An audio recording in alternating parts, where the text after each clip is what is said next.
2005, I have been working with OSHA on safety training in different forms or others. What happens is I apply for a Susan Harwood training grant, and if they give it to me, I work on that. And initially, it was safety training for landscape workers. And then we tried out some tree care workers, and then we really switched into safety training for arborists and tree care workers. And what happened was late September, I got a call. It was right after the hurricanes had come roaring through from OSHA, and they said, can you do emergency safety training? And I said, yes, I can. They said, can you do it next week? I said, no way. There's no way. I mean, there's no way. People are completely, they're taking money. The private sector tree guys are cutting trees right and left. They're not going to stop that for safety training. And they gave me for 6 months of safety training, and you are part of that project now. I'm going to share my screen so that I can show you what all we've got going here. Alrighty, let's do slideshow here. This is the structure of the project. I developed this talking on and off with Cory because we have worked together on several statewide projects. And these are the things that you need to know to conduct this training. Objective on this was they wanted to do hurricane disaster relief. Turn the lights on. Okay. Yeah, he's taking. Yeah, can you turn off your mics, guys? There's some tapping going on back there. But the beauty of this is that this program, you're going to have it, you're going to own it, and you will be able to pull it out for the next disaster as well. So nothing we're doing here is going to go away. They wanted us to disseminate health and safety education information and conduct training for workers or multiple employers addressing occupational safety and health hazards associated with cleanup efforts. They asked us to do training for construction people as well. And I said, no, we can't. We have no facility to get to them, but we can train the people who are taking down the trees. And that's pretty important. This is an overview of the project. The UGA SAW team, and Josh Butter and Wade Hutcheson are two members of the UGA SAW safety team, since we've been working on chainsaw safety for a while. They helped develop the resources that I'm going to show you now. Then I contacted Lucy Bradley at NC State and Cory Tanner at Clemson, and he said he could get agents to this training. And that you'd be willing to do the trainings. And that's what we're doing now. We'll be training roughly 10 agents here and 10 agents in North Carolina. And then you guys host a training, do the safety training. And if you don't feel comfortable doing the safety training, contact us. We can send a SAW team member there. Something else I want to say too, we have bilingual capabilities. So if you think you could use a safety training in Spanish, we have a trainer who can come, Rolando Oriana, can come and present the SAW safety training in Spanish as well. So that would be another reason to contact us. Now, working with OSHA, they like me, and I've worked with them for years. That doesn't mean they're nice or easy to work with ever, okay? They have very strong stipulations on this project. We must be completed by March 30th. It sounds like that's a real rush job, but Cory, tell them what happened when we tried our first one. I announced the meeting in Greenville a week in advance of the training, and had space for 25, had 50 register, had to double the number of offerings, and then had to cut it off. I had to turn a lot of people away and say, talk to me in January, we'll work something out. Yes. So what I did, maybe getting ahead of the game, I contacted our Greenville County Emergency Management officials. Just sent an email and said, I'm going to do this. And she forwarded it out to all the fire departments. And between Greenville County Parks and Rec, Greenville County, the engineers, the road crews for Greenville County, and the fire departments. I had 50 people within a week, and had to turn people away. And what happened while we were there, you got an invitation to do more training? Yeah, so it got to the training coordinator for the South Carolina Fire Academy. She came to that meeting, and now I'm going down in January doing a training at the South Carolina Fire Academy. So it's easy and it's a winner, and your county and city people will like it. Chase is on here. He said he had maybe 70 in Sumter County that were interested in this training. Now, OSHA would like you to do a training with no more than 35 people. So maybe you'd want to do 2 in the case of 70. But the training's only an hour. It's only designed to be an hour. So it's in, it's out, it's fast, and it's useful. How this works. You're going to leave this room with all of the resources you need to do the safety training. OSHA is very strict. And the PowerPoint and script that I'm going to give you must be adhered to. You can add stuff to it, but you can't subtract stuff to it. If you'll notice this sign-in sheet you signed, I will leave this back from you. And I will have this, I'll show you where all the resources are. I need this back, or your training didn't happen. And I also have online CEU sheet for ISA for certified arborists. We can give 1 CEU for that. So that's available to you as well. Yes. Do we apply for that ourselves, or do you have to do it through you? I've done it already for you. So I'll show you. I'll show you. We have a CEU sheet. We have a course number.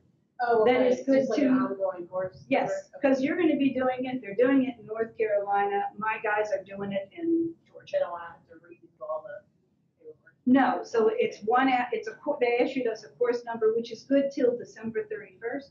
And I will reapply for one for January through March as well. So we will be able to give CEUs on this as well. Agents receiving the training must hold the training by March 15th, 2019, for a minimum of 20 people each. That is not going to be a problem for you. Okay, that won't be a problem at all. We can help you with online registration if you like that. The Center for Urban Ag has an online person who can do online registration and send you names and all the information you need on that. That would be contact me again. If you want to do your own registration, that's great. Target the training to the tree care industry, the city and county government. OSHA has no mandate to target the city or the county.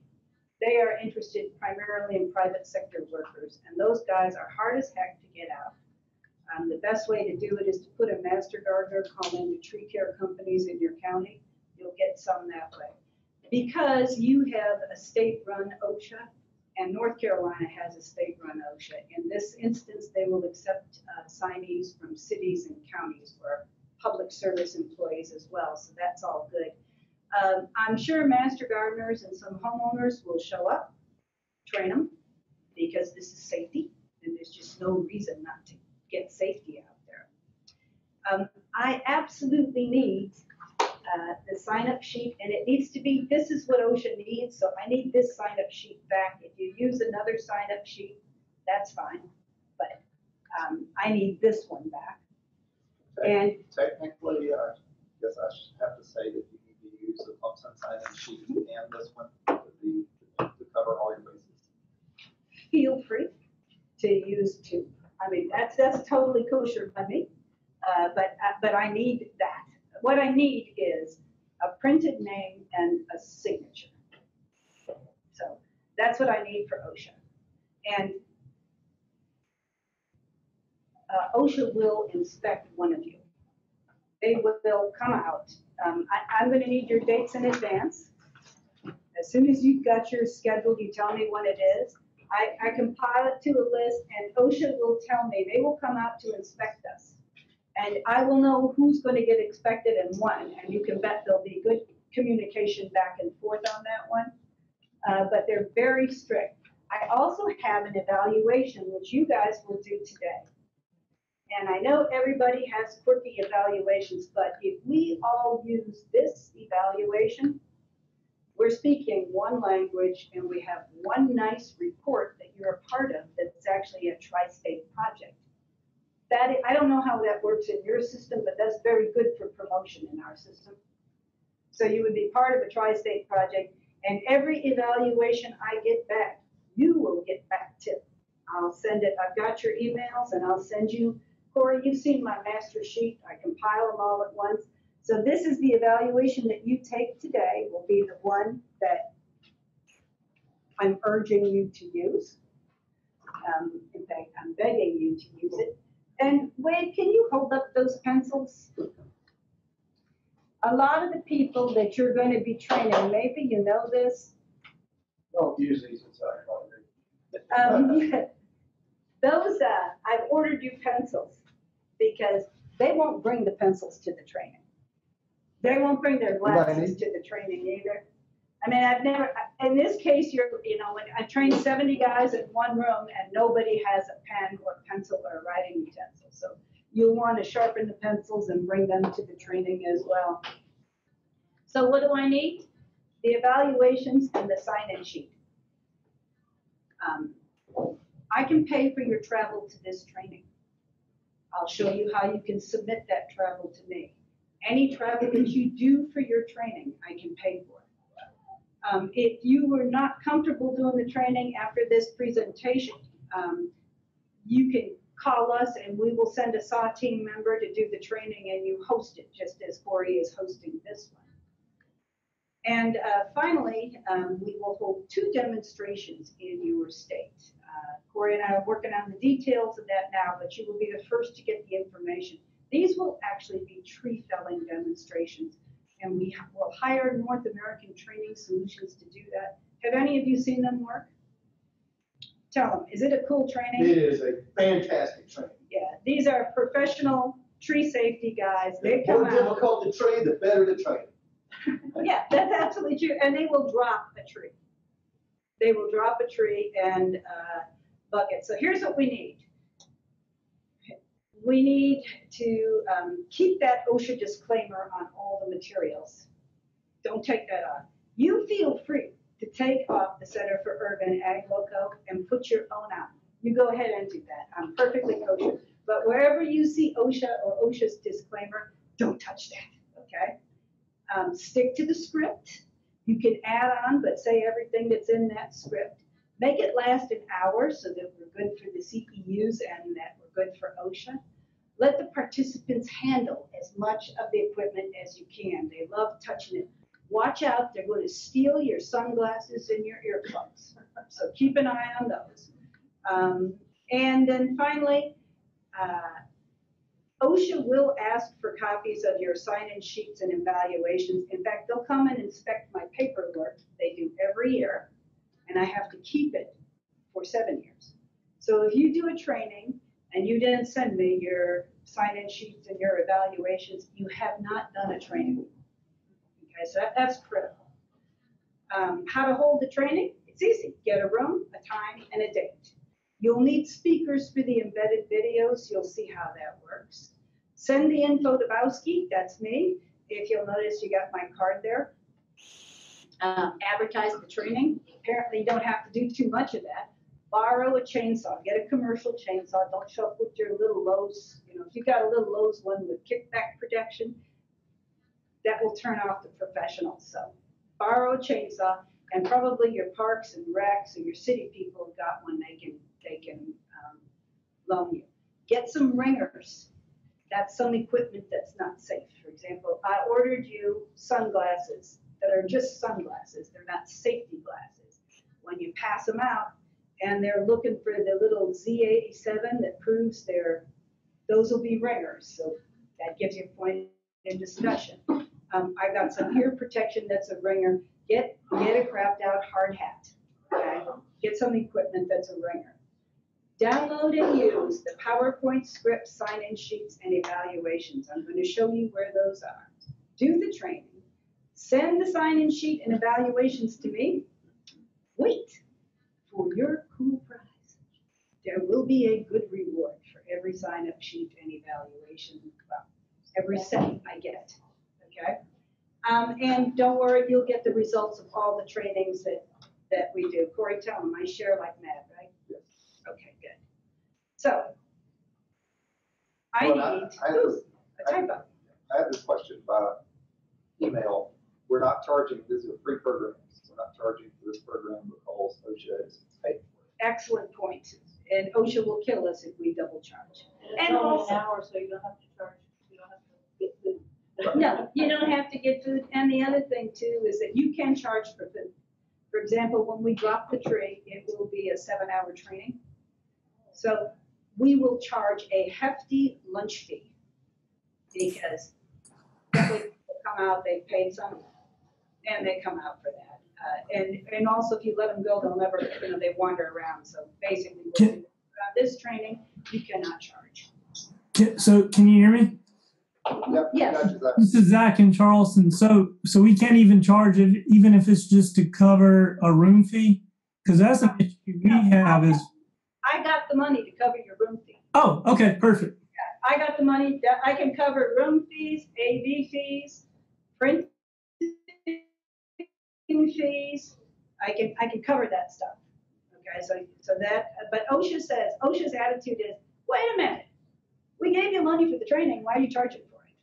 And that's a good, and plus this is safety, and you cannot get enough safety out there fast enough. So I need your training schedule in advance, properly spell advance. I need the agenda, which I'll show you, a sign-in sheet and your evaluations, and I'll be keeping that for 7 years. So are there any questions? Okay, let's do an end of the show.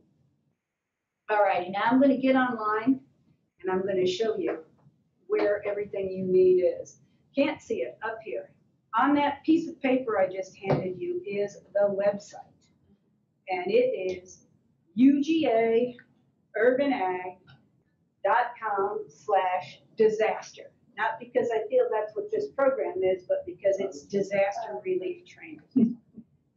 Everything you need is on that website. There's a brief overview of the program that, can you get her to sign in too? I already did that. Okay, good job. You can see, I've been working with OSHA a while, so I'm really particular on that sign-in sheet, okay? There's a rough overview of the program, a little note for the trainers, my slide on how to hold the training, about this training. This is the presentation I just gave you right here. So if you have any questions, you can go look at that. I have here the agenda template. I'll show you what that looks like.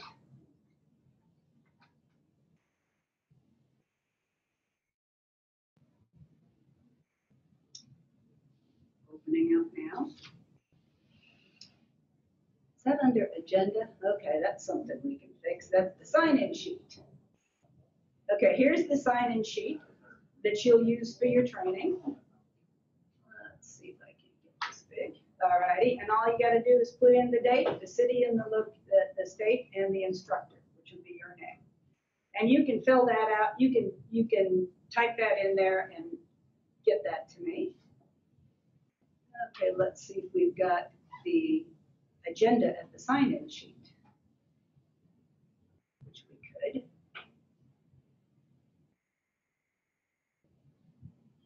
There we go. This is a tentative agenda. You'll need to modify it, but as you can see, once again, it's got the information, the date, the location, and the trainer's name. You fill that in, and then the rest of it is roughly how this parses out in time. And you just change your clock to match what goes there. So you've got your sign-in sheets, you've got your agendas on that page. Let's see what else we've got here. We have your CEU attendance form. Fill this out and send it. Actually, you can send it back to me as a PDF and I'll take care of that for you. But that'll get your arborists their CEU for taking this class. And I just moved my web page. I hate it when I do I always do that. Okay. We have the evaluation that you're taking here, right here. Download that and use that. Okay, this is how, these are the PowerPoints. Now, if you don't have a good internet connection, you want to use the first one with the embedded videos because that doesn't require an internet. The second one requires an internet connection and will take you right over to YouTube. Now that one does not violate YouTube's copyright codes. The first one does. Just something to think about. I also have a full script. Now at the bottom of each slide is the text, but the full script, you want to hold up your script? See, these guys are working off it too. The full script is there. Slide 1, what you need to say. Slide 2, what you need to say. And you don't need to use exactly those words, but you need to hit those points. So that's there to make it easy, okay? And then we have travel reimbursement procedures for you guys that are not UGA employees. This is what you need to do to get reimbursed for this travel and for any other travel that you make associated with this. So that's handy dandy. We have an official extension publication that is quite beautiful that you can hand out. This one you just need to print off yourself and hand it out to the people. We also have, in the box back there, can one of you grab, and I'll show you, we also have what are called OSHA quick cards that I'm sending back with you. Hold up a packet there, Cory. Well, those are the ANSI books. Yeah, we'll show that too.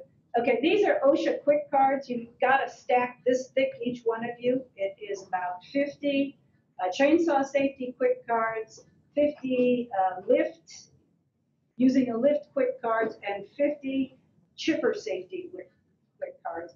Also, Cory, can you hold up that book? This is the actual ANSI safety standards for tree work. You're all going to walk home with one of those too. So you will have plenty of resources and literature to use on this. I just got rid of the rib page again. I do that all the time. And I cut off my Outlook. I'll be doing something and I'll go, oh. Yep. Disaster. Can I ask a question? Sure. Yeah. I have on you target municipal, city, county, fire departments, parks and rec, road crews, and then arborists, the tree care company.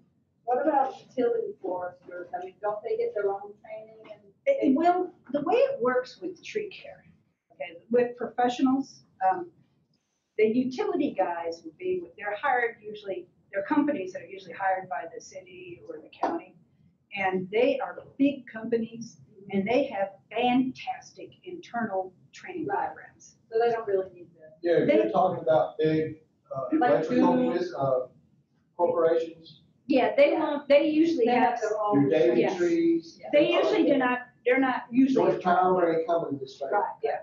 But They- I would say though, your local co-ops, electric co-ops, Some of them, Yeah, at least including them so they know that the training's going on. Yeah. but they're also gonna have a ISA certified somebody on their group. Yes. So if you use the ISA website, you Go can to that. pull their certification and get their contact that way. Yes, and the other thing that's worth knowing is, this training is, it qualifies for a CEU with ISA, but it is not for those guys. if they show up, For the I'm crew. gonna go. Well, they do sometimes, but they're readers, they're writers, they got access to this information. A lot of the people, the guy running the chipper is not a bookish person. He's not getting the information, and the small companies, the small tree care companies, which will be very hard to get out to this, but I really urge you to reach out to them. They will have no safety training at all. In fact, you're not going to look at the tree care workers again. I mean, you probably hired those guys for $250 to take down a tree. You're not going to look at them the same way after you've done this training. I mean, they show up, no hard hats, no chaps, smoking cigarettes around there, That's my question. Exactly. Somebody's spraying pesticides. Yeah, exactly, but. Every time I think you should come in with like. Yeah, but what you want to do is you want to reach out to them too. Yeah. Because they need this training. And it's only an hour. And you know, a lot of times you can have success with those smaller companies if you tell them, I'll come to you. Sign them up, they can get all their crews there until you got 20 people to train. Now, questions, you've got my card, and the reason you have my card is because you're going to lose this website information. But you can call me and I'll give it back to you. And you also have Rolando, he's our Spanish-speaking trainer. Wade and Josh are here. Heather Colich is also on our SAW team, and Ann Randall. Any one of us can help you with questions about the content or about the resources. It's probably better if you pester me first, because I'm the program coordinator and it's my job to be pestered. Whereas these guys are county agents and you know how complicated their job is. But everything you need is actually right here on this page to get you going. It's a grab and go program, and it's a winner, and it's a really good program because it's safety. You actually can save lives with this. So, any questions? What do I need to get out of you and your training? I need the training by? All righty, and what 2 pieces of paper do I need? And the evaluation. And I need to know ahead of time when you're going to have it, right? Because OSHA will want to inspect someone in each state, and they will want to come to the trainings. And I have to give them my first report by January 15th. So if you signed up your training before then, I could give them a partial schedule, which would help me avoid the wrath of OSHA. But that's where it stands. So I know that time is short, but if there's any problems that money will solve, contact me. We'll work on that. We're in chainsaw season right now. Yeah, we're in chainsaw season, and every single storm, we're going to be in chainsaw season again. And with that, this is the, I'm about to turn it over to my guys here. And I got the impression from OSHA that, you know, they're just sort of manager types. They're not chainsaw experts. So they're not going to come and say, this, you know, so-and-so didn't know anything. They're just. No, that's not what they're going to do. They're going to come. I can tell you what they're going to do. They're going to look at this, okay? They're going to want a copy of the sign-in sheet. They're going to want copies of your agenda. They're going to, of your evaluations. They'll want to walk away with those. They'll look at the agenda, and they will actually make sure you're following those points. And that's it. We will know. They will tell me. Because if you're in a private company, if you're holding a training in a private company, I will not let OSHA inspect them, because no company wants OSHA walking in the front door. So they will tell me who they're going to, and actually I'll arrange with it. I'll probably call you, and we're gonna, one of the nice parts about this kind of project is I'm actually gonna get to know you a little bit. You know, we'll talk about that, if, you know, when it comes up and where it comes up. I want you to see this page though. See the title? That is the OSHA disclaimer. Don't touch that. But feel free to take off the UGA Center for Urban Ag and throw your county or your whatever you want on there, because these are your resources for you to use. Okay, and then I want to place the camera before and that show. Cool beans. And then I'm going to try to turn the camera. There it is. Can I see it there? No, that's the guy sleeping there. How do we? Oh, I know how we did it. We had to stop screen share. Like up there. Yeah, there. We got you. Okay, can you turn it so that we can see?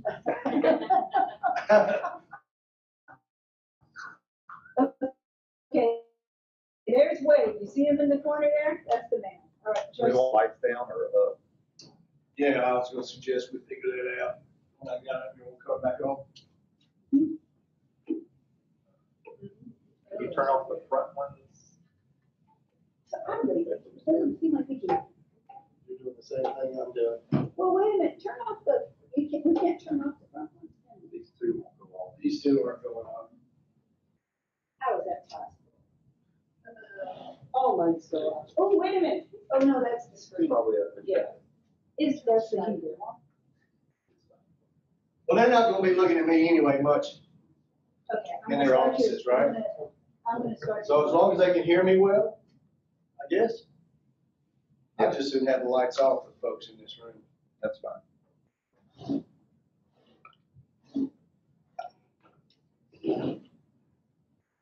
Okay, you want me to work your slide projector? Sure. Kind of try. Ouch, what did I just do? I cannot be trusted with technology. Stay off of that bar, it's right here. Yeah, there it is.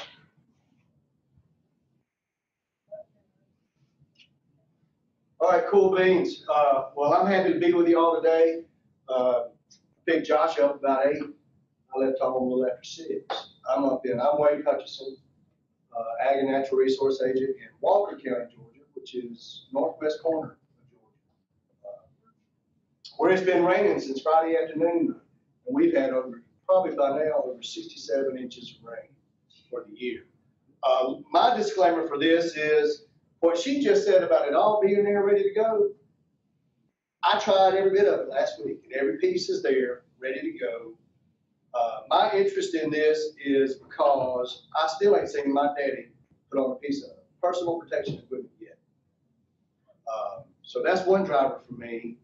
And I grew up, we pulpwooded 2 tracts of land when I was growing up, and I toted that chainsaw with my daddy in so many kind of unsafe ways. Maybe we didn't have all that crap back then. So I've got a good personal attachment to personal protection equipment, which is one of the other things that interest me in this training.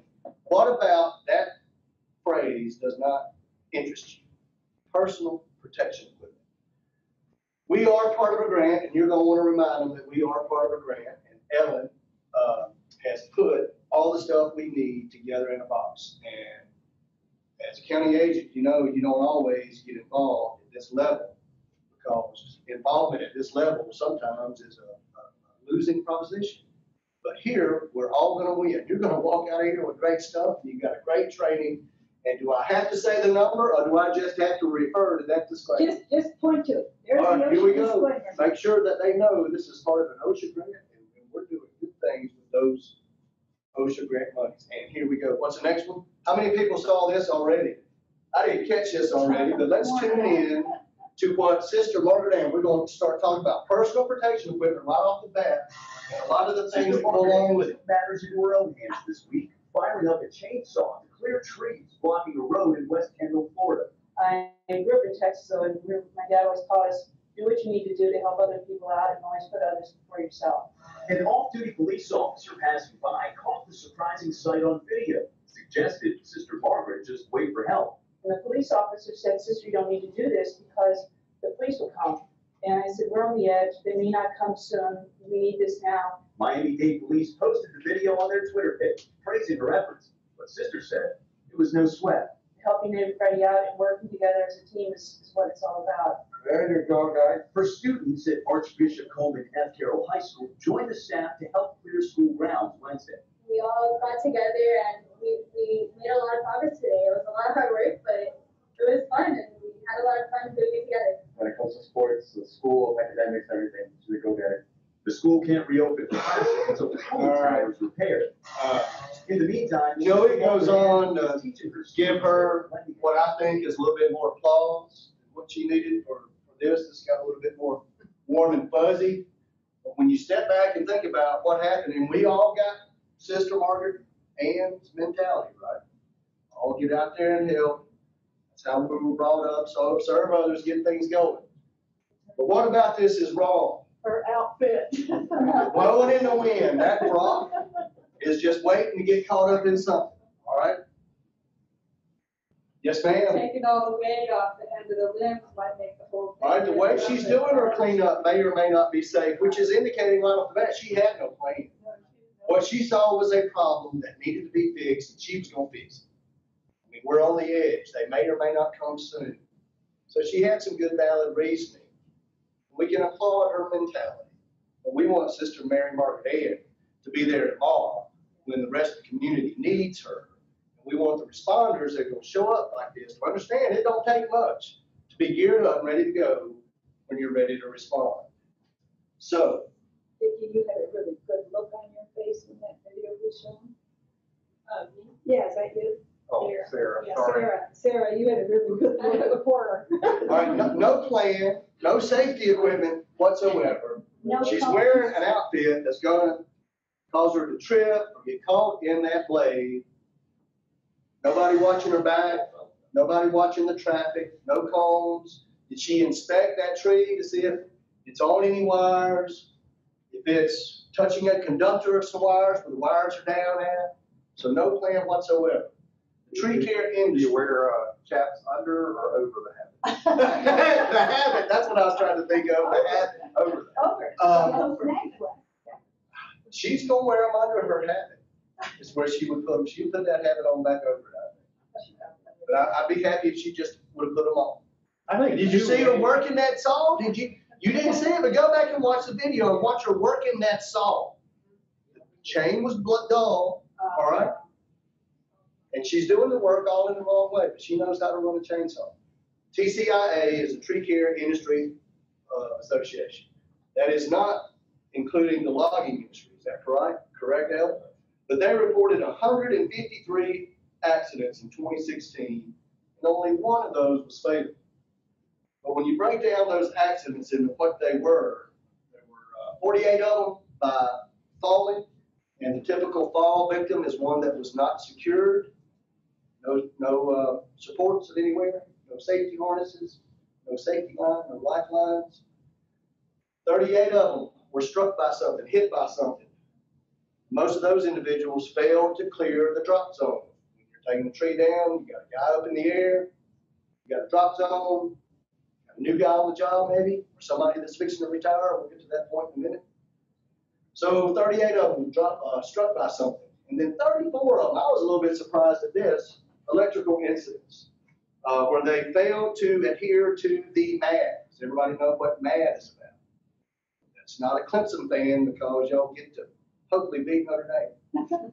That is the minimum approach distance to anything that could be conductive. Storms, down trees, down lines. There's going to be a lot of there's going to be a lot of things that are possibly, potentially conductors. So it's contact through a conductive object, item, a tool, the wrong personal protective equipment. What about those three words do you not like? Have I said that already? I think I said it at least once. That's once. So what about PPE don't we like? People complain about the personal protection equipment. It was uncomfortable. All right, there's new engineering out there. There's stuff that fits and stuff that works. In doing this, I've acquired some of this stuff already. I got 3 pairs of jeans at home. They got chainsaw pits. I won't generate another pair. So if they're uncomfortable, get some that work, get some that fit. There's new stuff out there. It's not that expensive. I think I got $85 in this pair of chaps. They said it wasn't necessary for the task. Well, I don't know. We all work in do pesticide safety training, you know, and I'm just mixing up a little bit of stuff. I'm just going to hold it a little bit. I'm just going to handle it a second. If it says it on the label, what are we supposed to tell the guy? All right. If you're doing the job, and OSHA says it's necessary, and it says your employer shall provide it to you. Well, what's wrong with requiring the employer to give me what's necessary for the task? Who determines what's necessary or not? I don't know. Maybe I'm getting a little bit off track. But get something that works because it's uncomfortable. It's no longer an excuse for me. But I've worn these things several times. They're not uncomfortable. I can see in July or August they may get hot. But then again, running that chainsaw is a hot job to begin with. I hope I ain't the only one on my crew that gets to run a chainsaw that day. So swap out tasks. Don't get to take a break at least every time the gas runs out. The gas runs out often. It's unattractive looking. God, that's a I don't know, but I think these things are hot, Cool. okay? I think these things are cool, and I tried them on yesterday for Julie. She agreed, especially when she heard that I had 3 pair of jeans.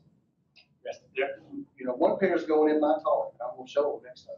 You will hear that from the young guys too. They feel like they're looking. There's nothing unattractive. These things are hot, man, and it only takes a second to put them on. A hard hat is not uncomfortable. I thought the same thing, and you're getting better ones than what I got.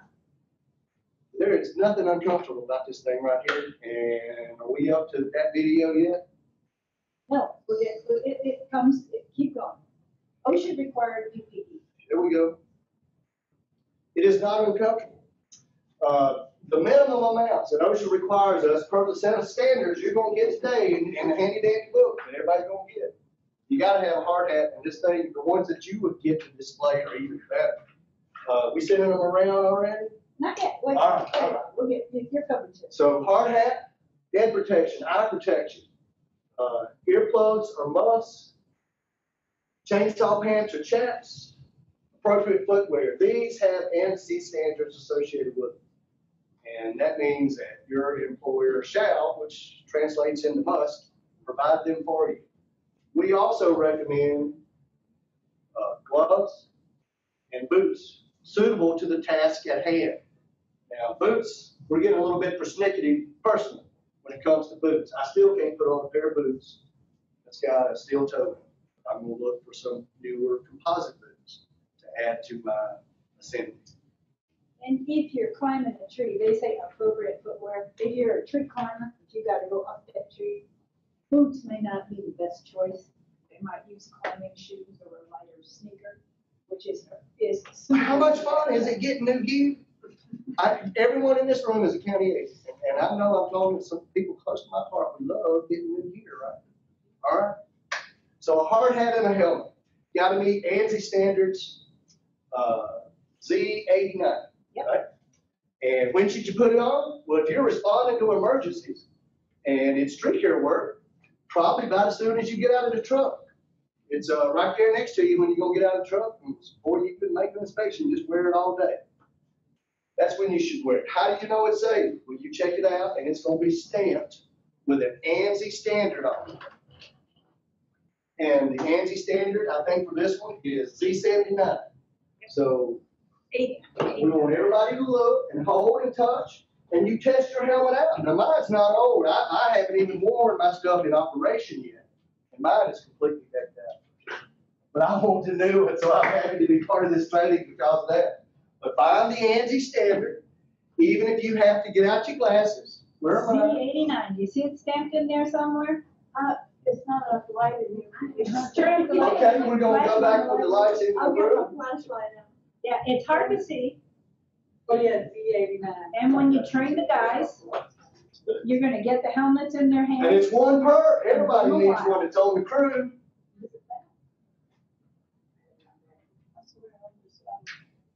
There's your anti-ISSA right there. Yes, I am in that one. It's stamped in the hat. Sometimes it's written on a sticker. They're adjustable, one size, can fit just about anybody.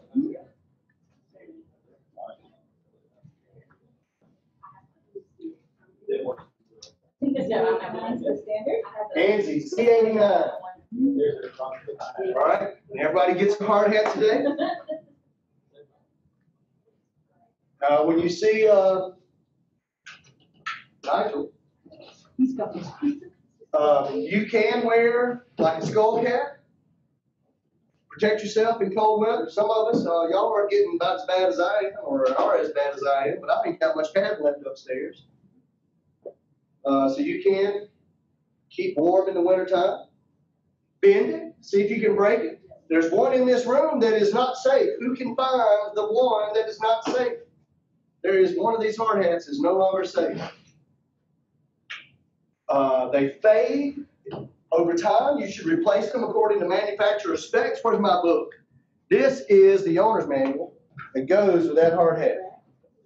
Every language in the world is in this book.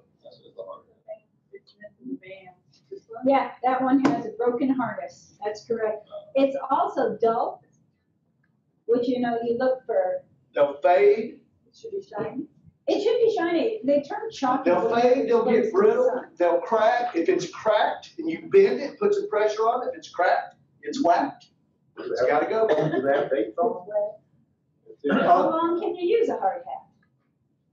Ellen, are they like a motorcycle helmet? Technically, motorcycle helmet, if you drop it from 3 feet, you're supposed to get it. If something hits it, yes, you should replace it. Yes, you should replace it. But also, if you'll notice, in those hats is a date stamp. And the date stamp is these crazy little circles sometimes. That's the date that the hard hat was molded. Turn around, take a look, spot them. And they're good mostly 3 to 5 years. Yeah, you're gonna wanna do this with all your equipment too. Can you tell when it was molded? Yeah, this is 2000, this is 2009. 2009? That one? 2014. That one? How about that one? 2010. Yeah, the circles are all a little bit different. So when you get your equipment, or when you borrow some ringers, make sure you study it before you hand it out, so that you know where they are, because the guys you're training won't have glasses and won't be able to see well either, so they'll have a hard time finding them, and you'll need to point it out. But you'll want them to get their hands on it. And how long do you use them? 3 to Ready? 5 years after that stamp. After that, especially if it's been in the sun heavily. Don't paint them. You know, spec it out a little bit, put a decal or something on it, but don't paint it. That paint get brittle and hard. It can make it age, void of warranty. I don't know how many decals I'm gonna put on it, but maybe 1 or 2. I think if we're out there doing a job and we're calling ourselves professionals, and who described the person earlier, they're doing something, you said without spraying, without any PPE, somebody else said something. I just had an example, and it also noticed that the firemen are showing up in their turnout gear to open these roads. How much does a set of turnout gear cost for a firefighter? And we can deck these guys out? We ain't got the money to do that, but their employer can deck them out for probably $300, $500 or less. I'd say less than that with what they need. If the weather's bad enough, you know they hand chainsaws out to the police who have no PPE. That's a problem. Now, if I'm by myself and a branch falls out of the wood and hits me in the head, is it gonna kill me? Ain't nobody gonna know because I'm by myself unless I get out of there. All right, so as soon as you get out of the truck, that's when you put it on. All right, let's cut the lights off now and see if Nigel does anything wrong. All right.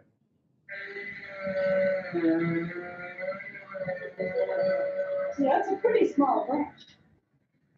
Oh, That's a headache.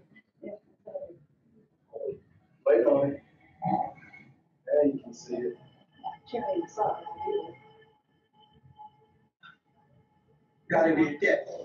Watch it. Gotta get that. Gotta get that. Gotta get that. Watch it. Gotta get that. Never saw it coming. Gotta get that. Didn't look. Gotta get that. Didn't have an escape route. Gotta get that. You see his knees bumping? It almost knocked him out. You see his knees bumping? Wait, you watch it again. All right, you gotta cut it off, Ellen. We're gonna finish something. I keep talking loud, all right? You gotta cut it off about 60 seconds into it. All right, we need to probably keep that in and out, right? Yeah. So, how quick is that? What made the branch fall? The attached vine that was over here, it was wrapped around the vine. And it wasn't. Anybody ever done that? They don't have wisteria or kudzu and stuff. It's a wonder I'm even standing here based on the morning me and my daddy had one winter morning. We cut a tree down and it wouldn't fall. We hooked a tractor to it and it got worse from there. So, are we ready to talk about the next part of personal protection equipment yet? You should wear this stuff. You look unprofessional without it. If you're doing the job, you look unprofessional without it. You can quote me on some of this stuff if you want, because everything I'm saying didn't make this good. All right.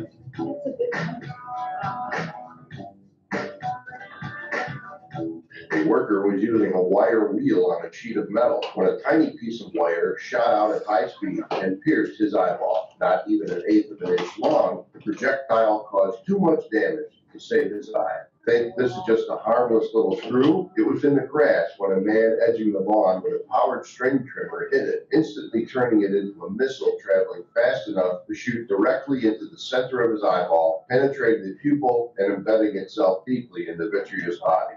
A man using a handheld sprayer. It goes on with more examples.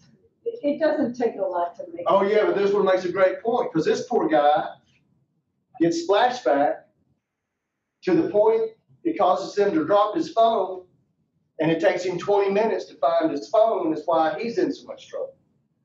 All right? Maybe the splashback, you can do that by yourself, spray something. But what we're doing right here, another point, or a point that will be made later on, is you don't do chainsaw work by yourself. And then he couldn't find his phone, so he ended up losing all his vision in one eye and the majority of it in another.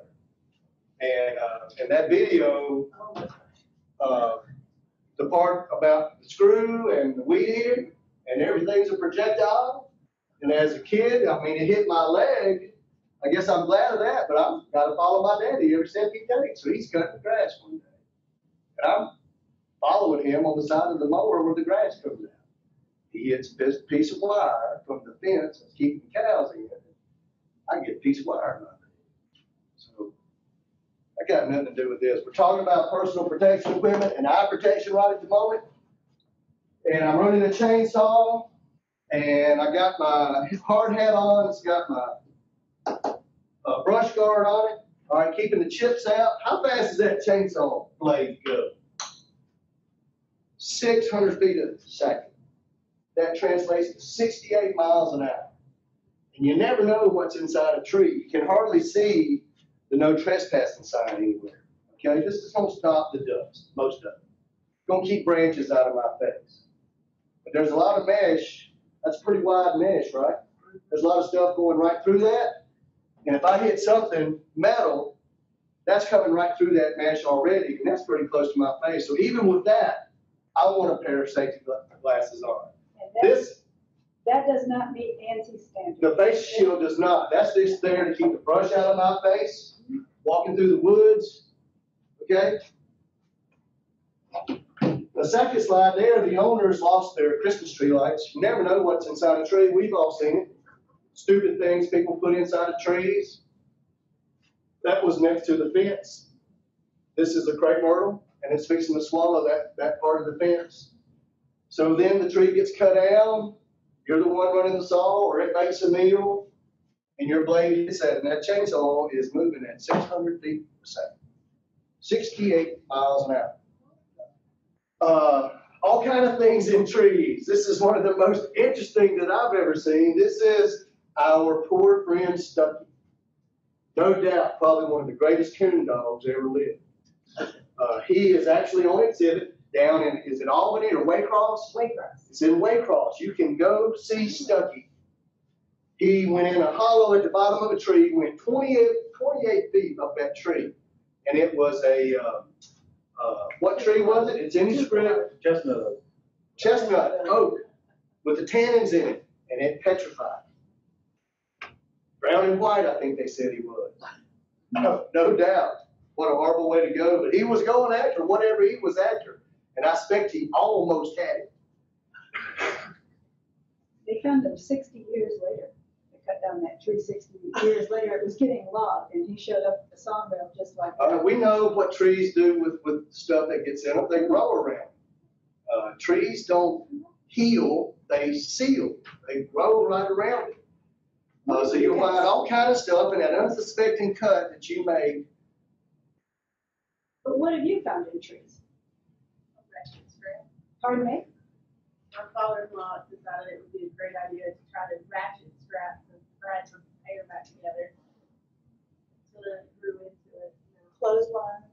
Yeah. They probably don't shoot trees in South Carolina either. There's probably no bullets in trees. No. They're much more safe than we are. Yeah. They got better things to do with their spare time than that. Yeah, They have a football team to enjoy watching. We got fire ranges in places like that. People hide things in the unions of the tree, they used to about it for 100 years, there's just all kinds of things. So Stuckey is there at the Southern Forest World Museum in none other than Waycross, Georgia. So then we're out there unsuspecting cut. That blade's moving at 600 miles an hour. We got chips flying. We got stuff exploding everywhere in our face, especially our eyes for nice soft targets. It doesn't take much to penetrate that eye. And there was a great point made at the beginning of that safety video. We can walk with an artificial leg, but we cannot see with a glass eye. We only got 2 of them, so we need to protect them. And eye protection, even if you need readers or got bifocals, you want them tinted. I don't know if you can get them an Oakley design or not. I bet Oakley makes a pair of safety glasses. You can be as cool as you want to be, but they're going to be ANSI stamped. Even these designer type glasses have got the ANSI stamp. To this side of the room, get in. Everybody find an ANSI stamp and send them all around. This is, man, this is kind of what I think I want. These are very comfortable. I could wear them just about all day.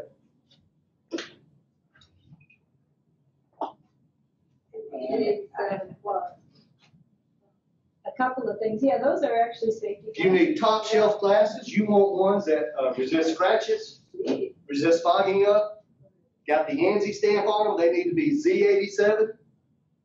2 numbers, Z89 for your hard hat, Z87 for your eyeballs. And in the glasses that we've ordered you, you're getting 1 pair today, there are 2 other pairs coming. One of them's a ringer. It's just a regular pair of sunglasses, so you can hand them out and say, who's qualified. So if you don't get ANSI, if you don't want to wear protective eye gear over your eyes, you can get your eyeglasses made to safety standards. All right, and we are not completely devoid of humor. Everything is not all work and no play. So what happened when the tree feller did not wear his safety glasses? It's even built into your answer. He, of course, turned a blind eye to safety. Well, I'm holding off on all the pencil jokes. It's more fun than I used to hear. All right, I think ear protection is next, or hearing protection. We had a debate about this in one of our meetings, and it's all hearing protection because we're not protecting our ears, we're protecting our hearing. We don't notice it much, but we don't think much about its impact when we're 20. Believe me, from personal experience, okay? Had to have the biggest, baddest set of speakers in high school. Loud equipment all my life. I've been driving a tractor since I was 6 years old. Our hearing goes pretty quick. You don't think about it when you're in your 20s, but when you're in 50s, and you start noticing. And you deal with my dad and my mom, who won't even put on a daggone hearing aid. But we can prevent that, all right? The factory my father worked in made him wear a set of earplugs when he was at the shop. But then he'd come home and start farming, and he never thought about a set of plugs, all right? So there are several types of hearing protections. If you can't hear, it's difficult to work, especially when you lose it late in life. Sound is measured in decibels. Our conversation mode right here, I'm probably a little bit beyond 60 decibels because I'm loud because I talk for a living. All right. Chainsaw falls in here at 100 decibels, along with your snowmobile, which some of y'all needed yesterday. Did you get to use it? Bad joke. Up there to the peak. All right. Rock concerts. I went to a bunch of them early on. I can tell my hearing is lost. So the OSHA spec says that when there is a combined 8-hour exposure and noise is over 85 decibels is that magic mark. The employer shall, which translates into must, provide hearing protection. And hearing protection doesn't have an ANSI standard, but it's got a noise reduction rating. There's several types. Net N R squared, whatever device you've got, minus, what's a chainsaw at? 100. So we got to have something that brings it back down to 85. These little things on my hard hat, those are cool. And some of y'all probably got them for shooting sports, where they're gonna block some of the noise. They're gonna reduce the noise. Because operating a chainsaw, working in these situations, you wanna hear some sounds, right? So you look for that NRR and it's gonna be stamped. If it's legal, it's gonna be stamped. Do you see it? Now, one of your bags is not stamped, but it comes in a container. These are the ones y'all get, I believe. They're gonna get them both. You use So the yellow one in here, which is right? that one, I believe, is not stamped on the individual. Yeah, that's not stamped. But the box is, and it's barely legal. This one is on the individual packet. Did I send any of them around? Yeah, who's got the pink ones? Anybody got the pink Let's ones? just do small. Yeah. I'll just pay for it. That's marked there. You see it It there? says 32 decibels.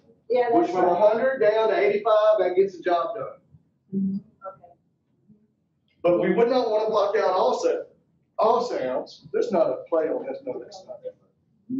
Because we want to hear our coworkers hollering at us, get out of the way. Crack of a tree that we're cutting down. We want to hear some sounds. You don't want complete noise reduction. Complete elimination of everything. Pardon me? So you look for that NRR. Do not overprotect. Don't block out all the sound. This is the part I like. I like it all, man, but I really like these daggone checks. All right.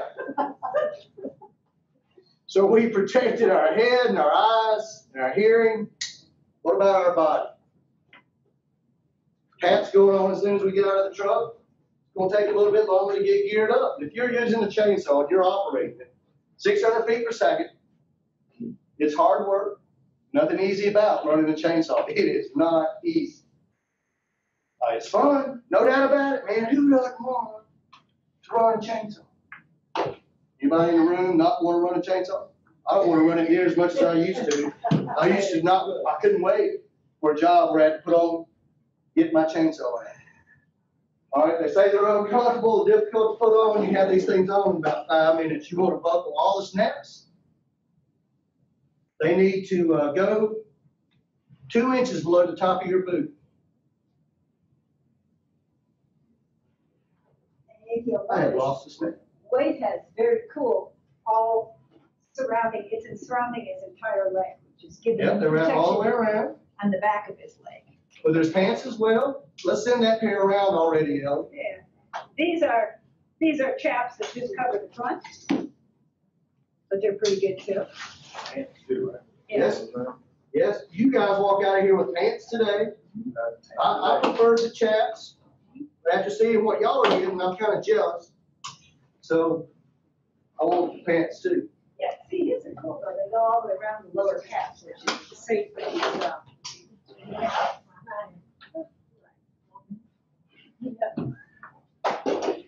And you can see there's different weights of them.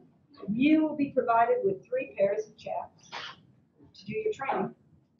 One will be a size that actually fits you. The other one is a small, slightly undersized one. That's cheap. It's the cheapest one I could find because you are going to cut them. Can you hold up that green pair? Take a look. See how that's showing the stuffing? You're going to cut one of your pairs so that you can show the stuffing to the trainees. They usually don't know what's in chaps. When cut, you chuck them, right? Can we do a demonstration? She asked if they could do a demonstration. No, absolutely not. But should we? Now, yeah, hang on a second. So they say they're uncomfortable. You know, I think I could put these on in the morning and pretty much take them off at the end of the day, or at least every time I'm running a chainsaw. There's nothing truly uncomfortable about this. With me proceeding to work I'm going to do running a chainsaw. I got all the flexibility I need. All right, and I am protected.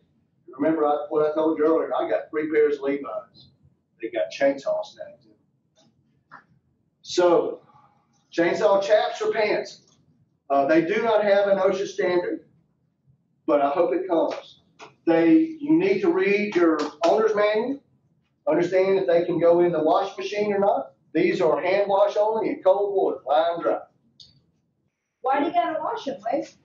Because they are ineffective if they're dirty. They may not function properly if they're dirty. Caked with mud, all right, can get in and cake these fibers. These things are filled with all kind of long fibers. This dude right here is one of the bravest guys I've seen on the internet. Y'all ever seen this show? Yes, this is definitely not safe for work. Especially extension work. What's he doing? Like, is this man mad? He's okay. How do these pants prevent a Czech Republic chainsaw massacre?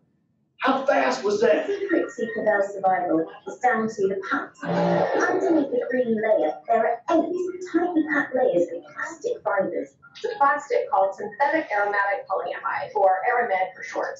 Aramids are very long, straight molecules, and they're first made by putting them into a solution in which they're all randomly oriented in different directions. They're then spun, and as they're spun, a little bit like wool, the molecules start to lie alongside one another. Crosslinks start to form between these long molecules, forming really strong fibers.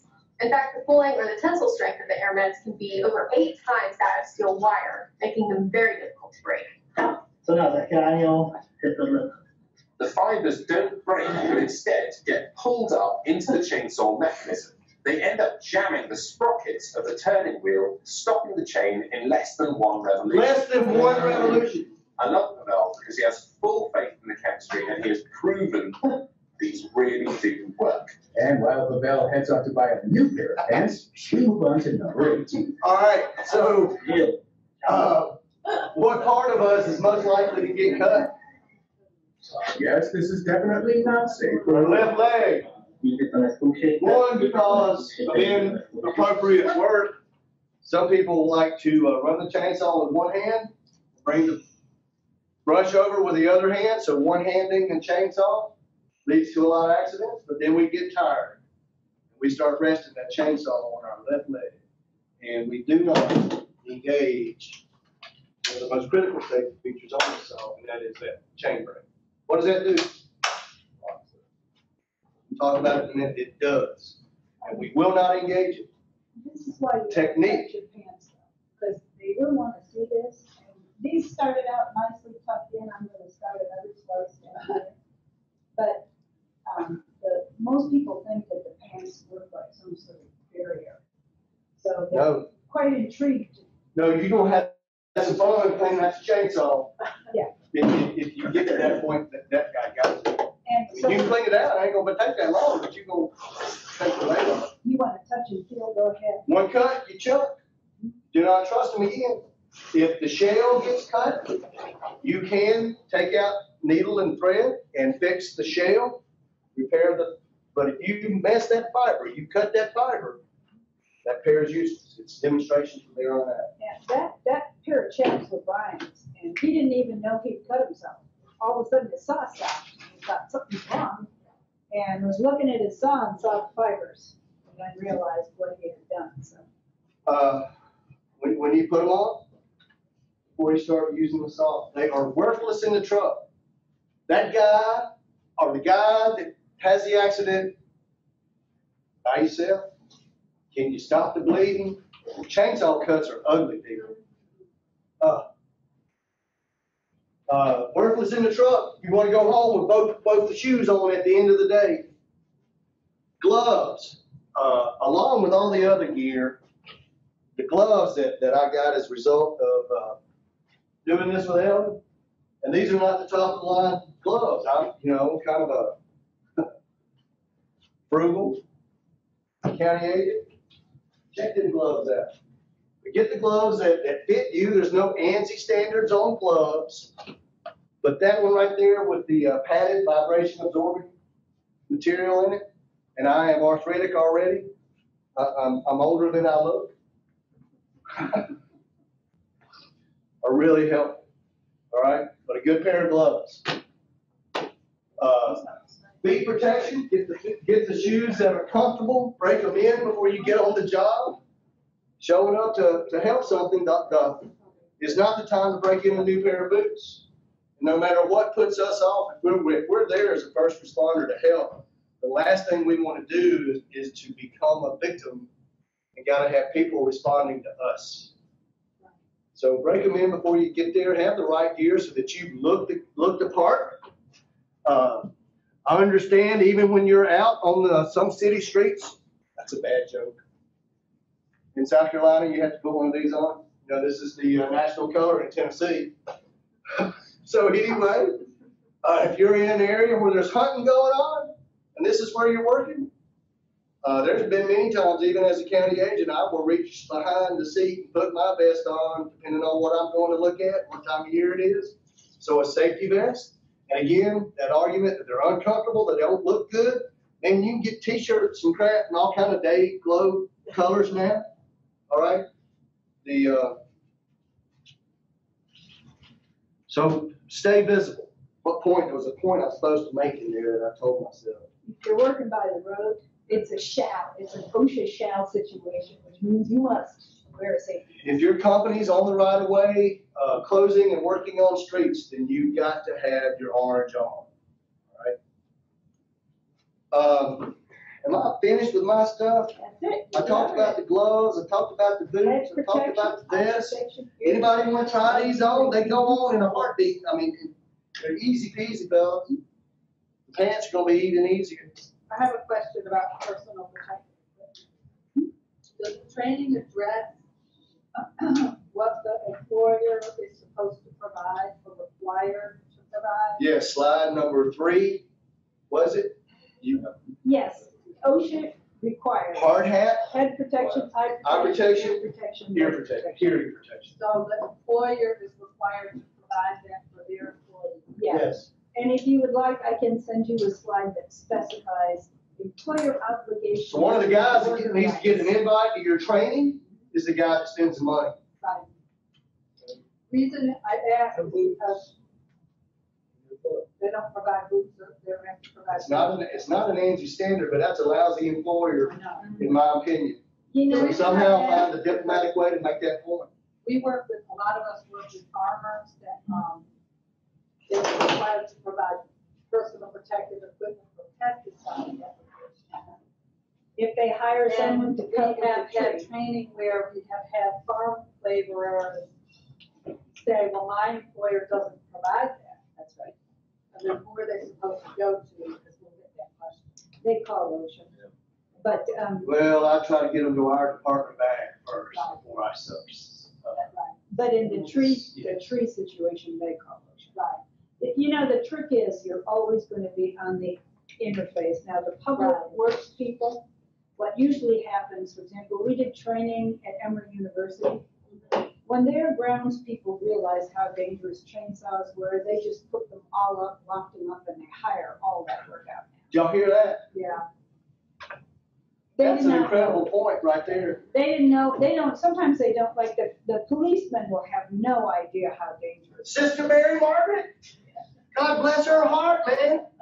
So you get that, the employer is obliged to provide safety trainer to the workers in a language the worker understands and to provide all obligatory PPE. Sometimes that can cause some friction in the trainings, and you just have to do the best you can to navigate that. Because you'll get the person who says, I don't want to go to the training because I don't want OSHA there. But the way you can look at it is every employer has an insurance company who protects their interests. OSHA protects the workers' interests. So that's kind of, OSHA doesn't care about the employer. They'll chew them up and spit them out. OSHA will show up on the farm too. Pardon me? So OSHA will show up on a farm as well. Yeah, they will. So their liability doesn't increase just because they took this training and became aware that they've got to provide it anyway. Let me tell you something. Tell them to contact me because I have the records for 7 years. And we got one company's fines reduced from over $50,000 to $4,000 because they had taken the Susan Harwood OSHA training. And I had the records for it. Okay. So actually, you know, this can work to their advantage that we keep the records.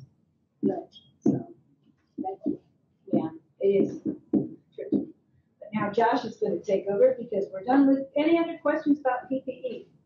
Don't be afraid to abuse your PPE and cut your chaps. This is for training, you know. We got a pair that will fit you. We need to pray for it.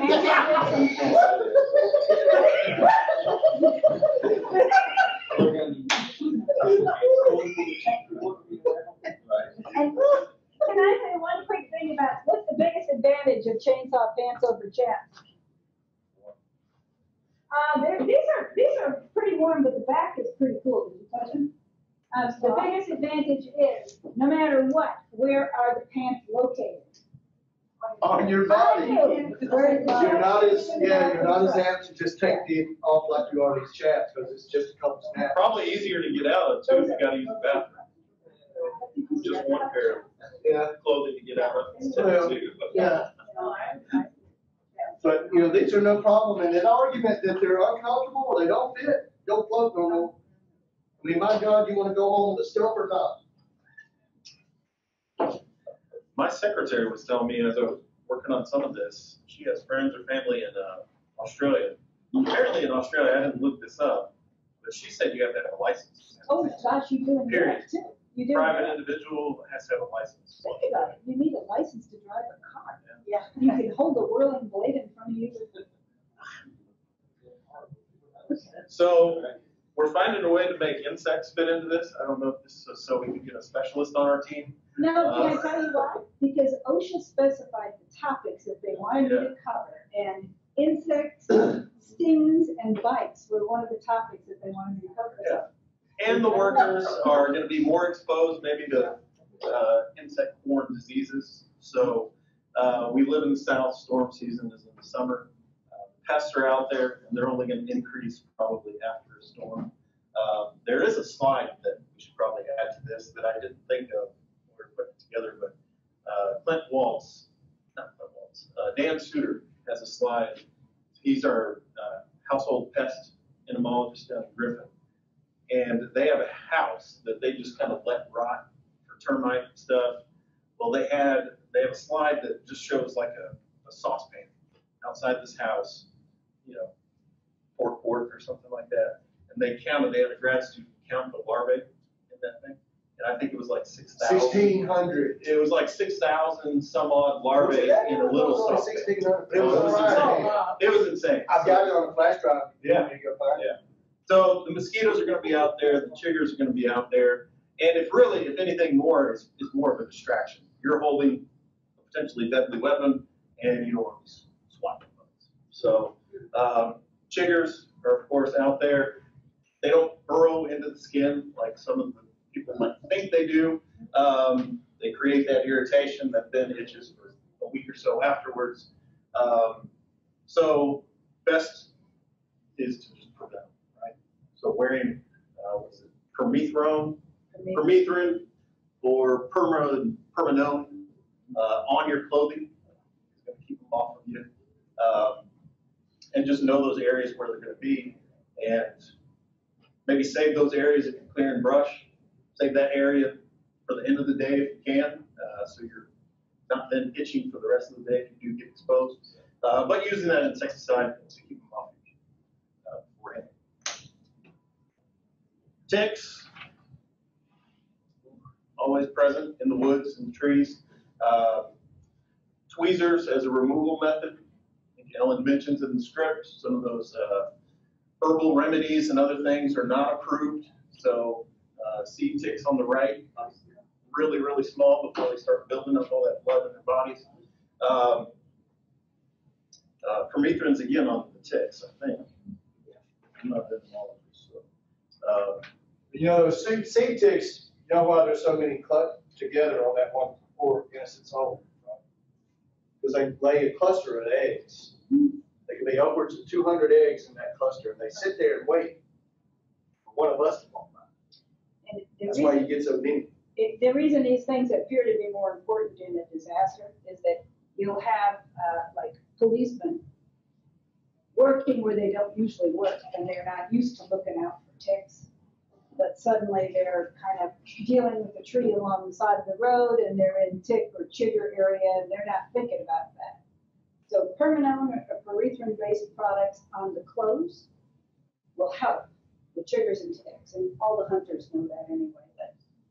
But that will help keep them off of you. We did a webinar on all bugs good and bad a couple months ago. Yep. On CID.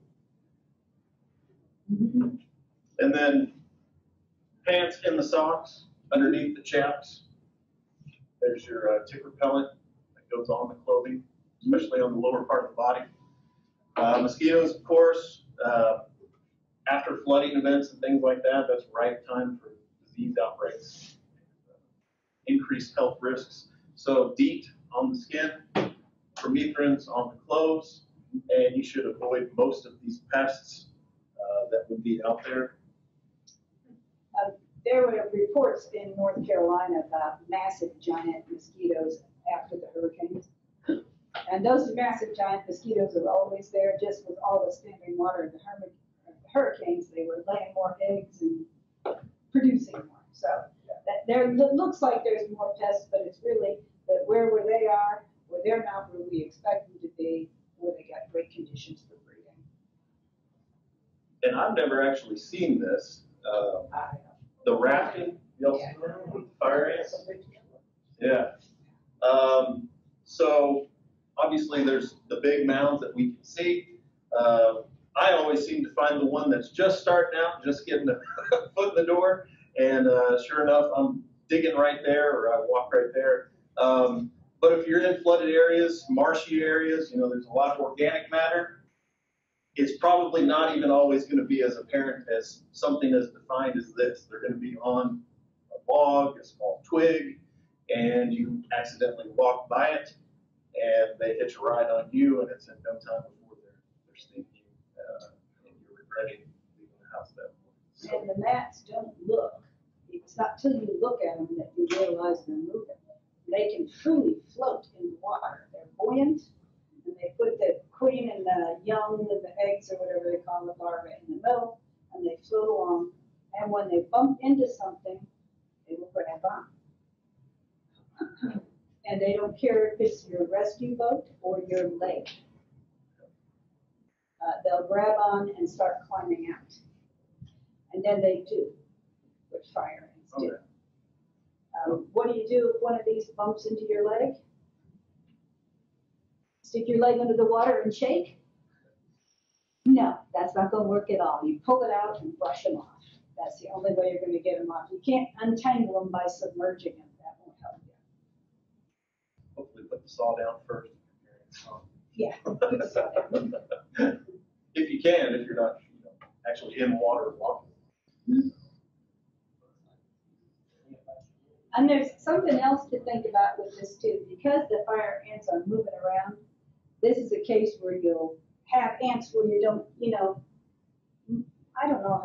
I know where the fire ants are around and about my neighborhood because I know where the mounds are and I know where they, the kinds of places they're usually in. But after a storm where there's flooding and they've been rafting, they can be where you don't expect them to be. So you got to keep an eye out. Shade, maybe where they're not usually. Yes, yes. You think poison ivy should be added to this? It could be. They didn't specify hazardous plants. No, I did tree removal on golf course one time when I was interning with a tree crew. It was covered from bottom all the way to the top with poison ivy. We covered up as best we could, cut the tree up, and drove straight to the medical clinic. You got 41 shots. Yes. Okay. Did you get poison ivy? I did. Yeah. The doctor looked at me and said, "You don't look bad enough for a shot. I'm just giving you prednisone pills, which are easy to take." Yeah. The other guys got shots. That would be it would be a great add-on if you wanted to do that. Especially wintertime. The worst times I've had poison ivy rashes are. Yeah, I think it should, Mike should be, and be sure if you do, and you take these to show the vine on the tree, the hairs on The the thing is vine. too, is it gets on all the PPE. Everything. Then the next time you go to put the PPE on, you get poison ivy. How about when you sleep with your little fuzzy dog? And your fuzzy dog has poison ivy on her. And you're thinking you have like scabies from your kid from daycare. Yeah. Now, Maybe just dog that you're sleeping with. watch the structure of this program though. There's logic to it. We're covering first what you wear, then we're covering what you might encounter. Now we're going to cover what you have to look at with your equipment and the situation.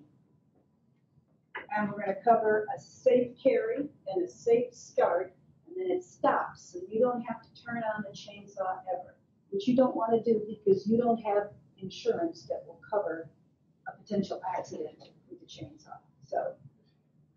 All right, so our key safety features, the handbrake or chain brake. So it's engaged, it's off right there, right? I'm ready to go. And if I'm on, it's as simple as something like that. It's also going to trigger itself if kickback happens. It'll automatically not go on, but go off, right? Underneath here, you see that piece right there? That's your chain catcher. So if this thing breaks a link, gets loose, flies off, that's hopefully catch it before it swings back around and hits your right hand or your elbow or your leg. It works. They work. And when you borrow a saw for your parks and recs, do this inspection, because a lot of times the chain catches because they're on the bottom of the saw fall off and they don't know it. So you could actually have an unsafe saw. Keep going. Most saws are unsafe. I borrowed my neighbor's saw and the throttle didn't work. You turned it on and the blade was spinning. There was no guard, no throttle, no nothing. If it was on, it was spinning. So yeah, there's a lot of bad saws. All right, so we got the chain catcher. Of course, your throttle block right here. That has to be pushed down before you can even get the chain moving. Then you've got your emergency stop. You press that, this thing is off like that. When you borrow the saw, take a look at it. Make sure you can identify all those features on it, because the emergency stops can look pretty different. And it's also your choke a lot of times. So you're going to move that in different locations, pull it out. What else have we got here? The teeth are actually a safety feature in some instances. Because if you're using it like this, that's going to help you kind of rotate, take some of the weight off of the saw and yourself.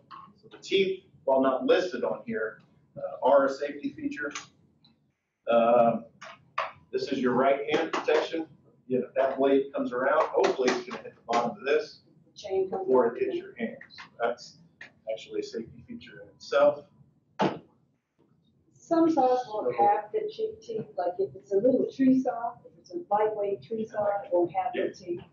It might not have the all of the safety features, like the tree saw won't have a chain catch either. So you want to get a standard saw when you do that. All right, the chain brake is there to be used through the day as well. You got to develop a technique on it. All right, you make a cut. You're going to move. What's our motive action? We just going to move and as we move, right?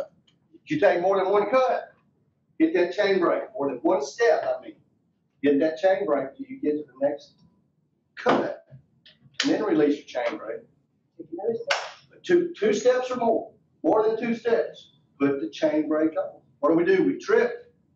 We're going to hopefully sling this saw, but if that saw catches on something, all on top of it, there's many numerous ways for that accident to happen, right?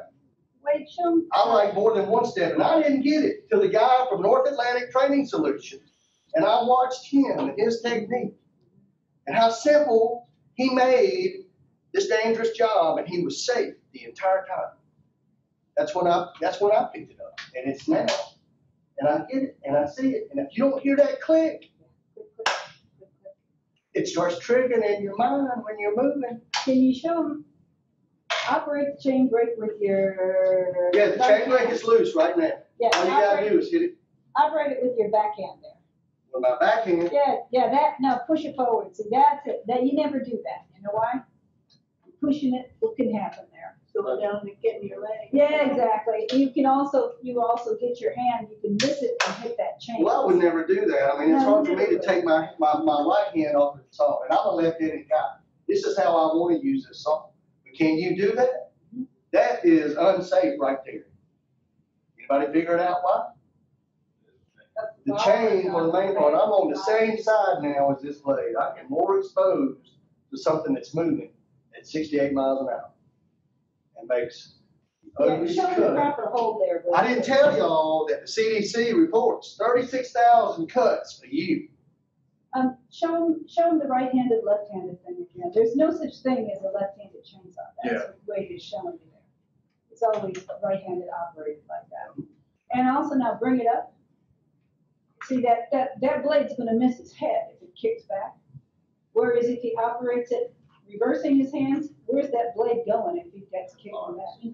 Yeah, he's gonna have a really pretty face. Yeah. So that's why there's no such thing. That's what Wade's showing you there. There's no such thing as a left-handed chainsaw. If you're a left-handed guy, you gotta learn how to. I think I saw where you can order one.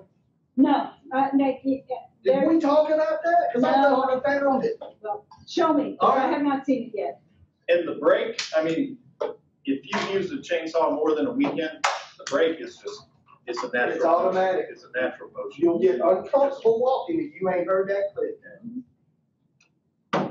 So those are your key features. It doesn't mess up the workings of your saw. Your saw is still on. And then, of course, the scabbard is a safety feature as much for the saw, but also for yourself. I guess if things off, you could snag yourself, ruin a truck seat, something like that. So there's a discussion in here about the kickback zone on the bar. There is not, because we're not doing any cutting stuff. But we can certainly have that discussion. Let's get through the presentation. We can have a discussion about the kickback zone very happily, and that's a good thing for you guys to know. But So Ellen found all these great ways of not to carry the saw. There's a whole lot of ways to carry this thing, but there's only one right way, right? And that's with the blade behind you, either your right or left hand. This way it's not running. When it's not running, yes, when it's not running. So, and if you're really taking more than just a few steps, you're probably turning it off to carry it this way. So carry it with your left hand too. You can order a left-handed chainsaw from China. So blade is away from the You're body. not gonna run into anybody who's using, Just tell carry it them. with your left hand. Look at this one. Blade is out, right? Yeah, the Blade left hand's safer, away because from you your see, body. the blade's further from him, because it's always off center. Now, if he carries it with his right hand, okay, you can tip it a little sideways, the other way, other way, that gets the blade a little further away from him. So the other thing about carrying it in the left hand, I know this from experience, is your leg is now more exposed to the muffler. It is. You're more likely to get a burn injury. It does, but the muffler's not always there. Look on these newer saws. The new ones? Look on these newer saws. Right in the front. The muffler's in the front on this one, so it's not an issue. But some of them, yeah. It is right there. You know, so that's, you know, you want to keep the muffler in mind, but the point is to always carry it with the blade behind you, as far away from you as you can. If it's on the right side, tip it a little bit so it's further away. If it's on the left side, you can do a straight carry. That's a good carry. That's going to be in the publication. See, now he's using a Husky too. The Husky has the muffler in the seats in the middle, so it's not getting hot on either side. Ooh, this is a big one. Yeah, and obviously if we're talking about post-storms, there's going to be other extenuating circumstances, electrical lines, trees on electrical lines, things like that. So these guys want to get out, hopefully inspect the entire area. Hopefully that area has been cleared by the relevant authorities. If it hasn't, they shouldn't be out there, period. And hopefully that storm has already passed. It's not continuing to blow, continuing to rain. There's not something on the forecast. It needs to be cleanup time, not active storm time. So, and obviously anything that's down on the ground, they need to treat it as if it's been energized, unless again, Georgia Power or whoever has been out there and says everything is shut down, then they're clear to go. But anything can be conductive after it's been wet. You know, a lot of these safety features, our boots, hole saws, other things, they lose that insulation factor if everything's wet, right? So it's more dangerous post-storm things are wet, it can get really, really dangerous really, really quick. I think my notes say to read this twice. Do not approach or touch any down lines, power, communication, cable, or otherwise, until that utility company has cleared it as de-energized or dead. They just stand there. Yep. Until it's cleared. Yep. Because, you know, that won't work. It's really hard to outrun an electron. But then, of course, post-storm, sometimes these neighborhoods are going to be without power for weeks. So homeowners are going to get their own backup power, and you can get feedback into the lines. If that home has lights on it, they're running their freezer, they're running everything else, you can feed back into the lines. So even though that area is cleared, the power lines, they could still be hot with those individual generators being run on the homes. So If the generator is properly set up, that's not going to happen. that's not going to happen. But we all know a lot of people buy a generator and just, well, yes, exactly. So if you hear a generator go on, what do? Step Go back. knock on the door. No, Or do you see step lights on? back And you wait until power Oh, company well, that comes too, up but you could. and tells you the lines are de-energized. Power company's come out and said it's dead, but then there's a house with lights on it, something's going on. I wouldn't be in there cutting. If they said it was dead, but if you were out there and they said it was dead and then the lights were on, I'd call them back out. So that's, it definitely something to think about. And then, of course, I mean, tripping hazards are everywhere, even before a storm. I'm going to want to have a clear path in, but most importantly, a clear path out. If I'm cutting a tree down, I want to know my direction out of there as that thing starts falling, or hopefully before it starts falling. So, and hopefully you can work your way in by removing, you know, maybe those branches, so you can get a path into where most of the work is needing to be done. But a lot of it's just brush removal. A lot of it's just brush removal. That's an important point because guys are tired, they want to move fast, and they don't clear the brush, and then they trip. So safe start. Start hopefully on the ground. On the ground.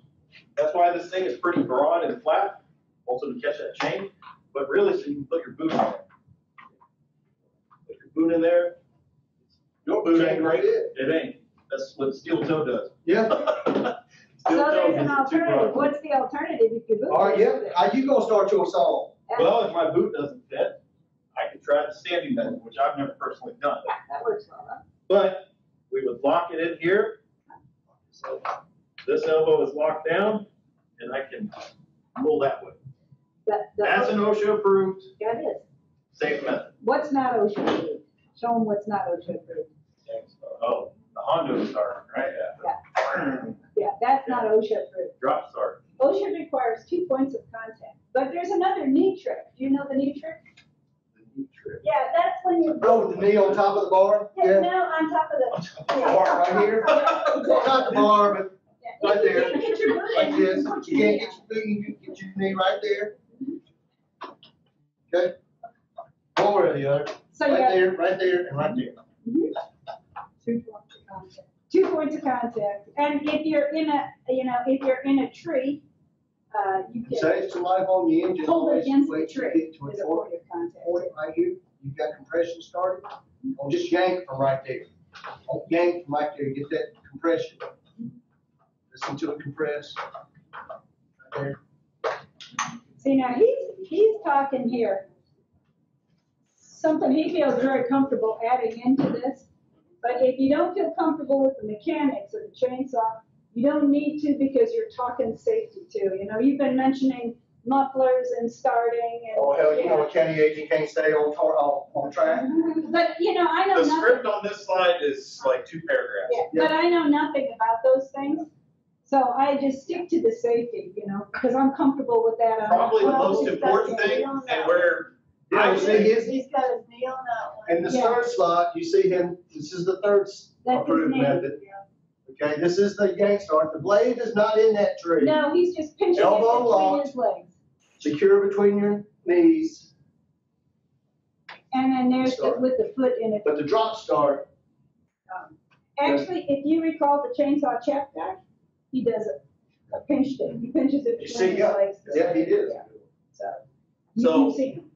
Where a lot of risk is here is even on a little bit of a crest of ground, a little bit of uneven ground, that chain can be touching debris, can be touching the ground. And when that thing starts, you know, it can pull something. Will it start with the chain brake on? Huh? Yeah, it will. Yeah, well, Yeah, it will. It will start, but it won't turn. That's correct. Right. What we want is the chain started, the saw started. So it will. but it. Rock on, big dog.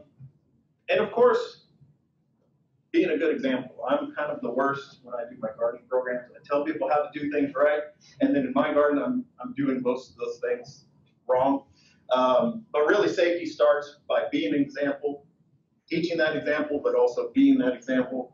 And there's no exceptions. There's no, oh, I forgot the hat. We'll just go ahead. We're already out here. And you can't put a price tag on a limb, on an eye. So spend the money, have the best stuff, not just the minimum that it says.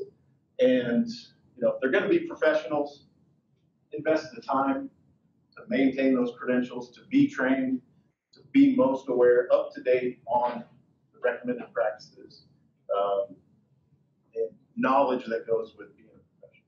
So, and then if worst comes to worst, just remind them they got bills to pay, they've got mouths to feed, and that's one more reason to stay in good shape. And Chainsaw cuts are ugly.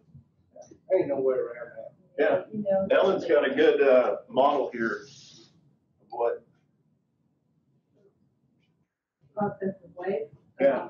That's That's- chipper, yeah. That thing cut, that thing really doesn't cut. It removes. Yeah. Debris. And That's what these look like blown up. yeah, and as agents, it's really important that you always set a good example, because you're kind of community leaders. And people will do what you do. And if you're out there, you know, oh, I'm just gonna cut a little branch, I don't need my chaps. No one can predict when an accident's going to happen. But having done this training a good bit now, I hear a lot of stories. A lot. That's yours. That's it. No, but one comment, you know. A lot of people will take this That's because they want to go cut trees in the woods, they're alone on their property. That actually isn't the best idea. You should always tell someone you're going out into the woods. If you don't bring another person with you, tell them where you're going and what time you're expected back. So, That's what I was gonna say. I have learned, and I learned it from my daddy. You don't do this job right here by yourself. Somebody needs to be watching you, watching your back, watching your head, what you didn't look at.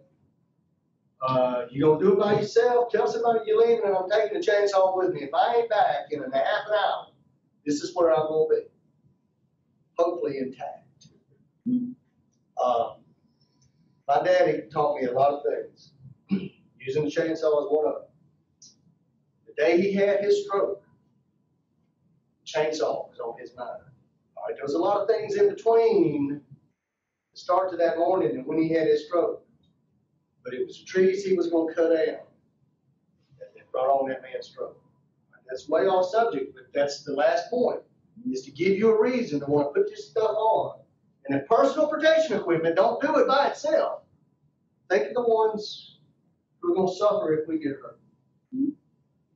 So, Well, I guess my closest connection with all this is really, so I was a Peace Corps volunteer in the South Pacific right out of college, and young guy, he's in the training group behind me from Nebraska, so kind of like me.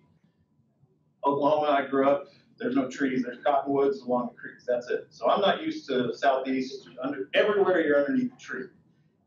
Well, South Pacific's a lot like here, there's trees everywhere. So he was out with guys in his community, and they were cutting down some trees, and there was 4 of them, 2 around the tree cutting, and then he, John, and one other guy were back behind. They thought they were totally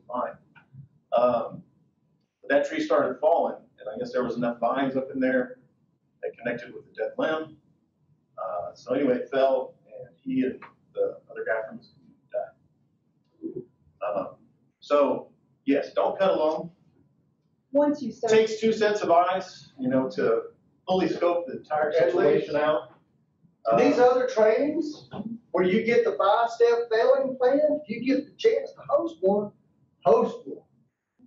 What's that called? The 5-step? Well, the chainsaw arborist safety trainings, Yeah. one of them involves removing a tree, and you go through the 5-step felling plan. There's 5 steps to dropping a tree. Yep. And we're getting a little bit off target. But it makes it safer as a follow-up. But one of them steps is an escape route. And it has to be cleared. We will have follow-up to this training. Cory and I are working on the details. There will be 2 trainings in your state where we'll drop trees. And you will have that information just as soon as we get it.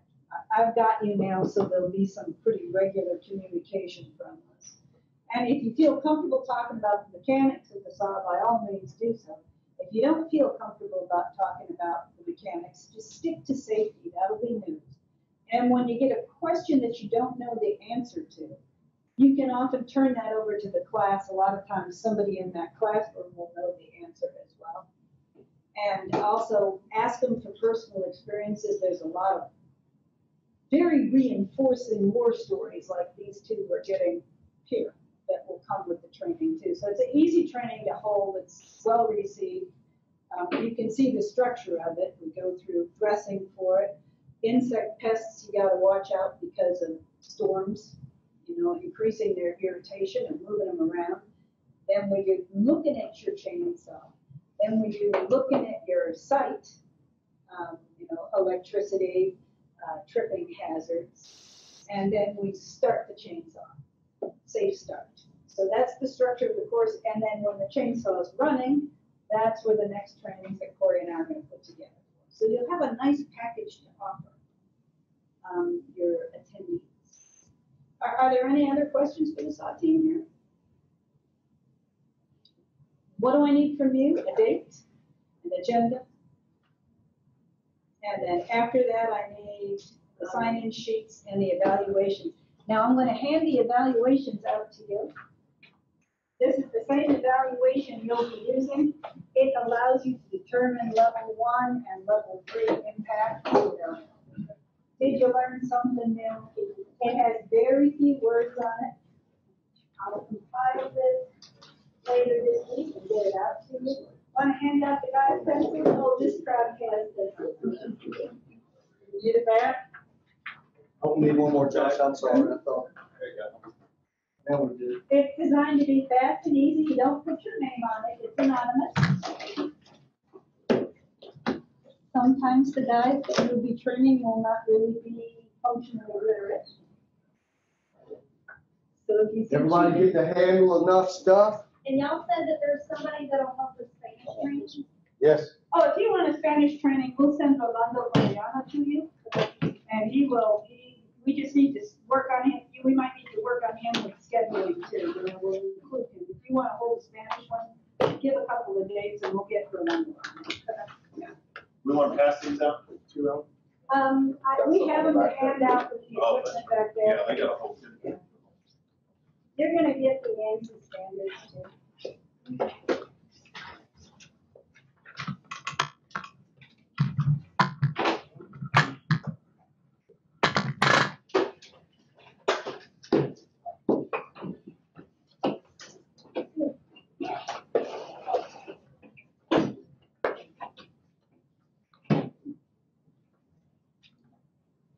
Is this about what you expected?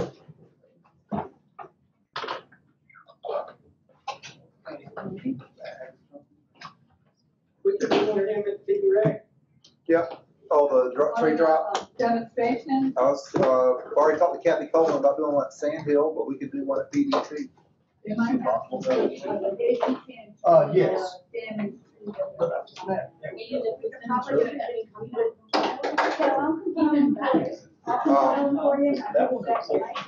I know a lot of y'all drove a long distance. I appreciate you coming up here for this. I think this will be a really good Don't wait program. because you need to pick up your equipment. Yeah, I'm about to go over that. We've got equipment for you. You each get a little red collapsible wagon to carry your stuff in. The